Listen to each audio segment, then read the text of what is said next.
గురుగారు, ఆషాఢ మాసంలో స్త్రీలు ప్రత్యేకంగా గోరింటాకును పెట్టుకుంటారు కదా. ఈ గోరింటాకుకి ఆషాఢ మాసానికి ఉన్నటువంటి సంబంధం ఏంటి?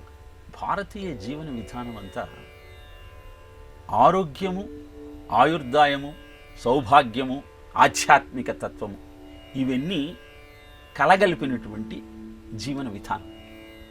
ఆషాఢ మాసంలో ఎండలు తగ్గి వానలు రావటం ప్రారంభిస్తాయి.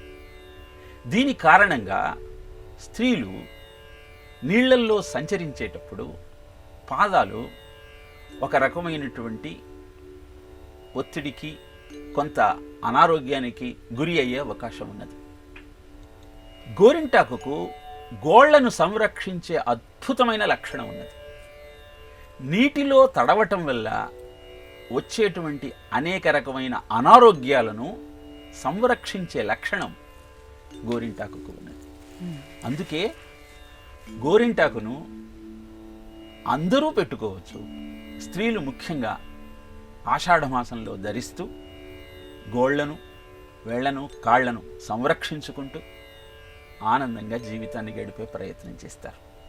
అందుకే ఆషాఢ మాసంలో తప్పనిసరిగా గోరింటాకు పెట్టుకుంటూ, ఆ గోరింటాకు అన్న పదము నిజానికి గౌరీ ఇంటి ఆకు అని మనం చెప్పుకున్నాం.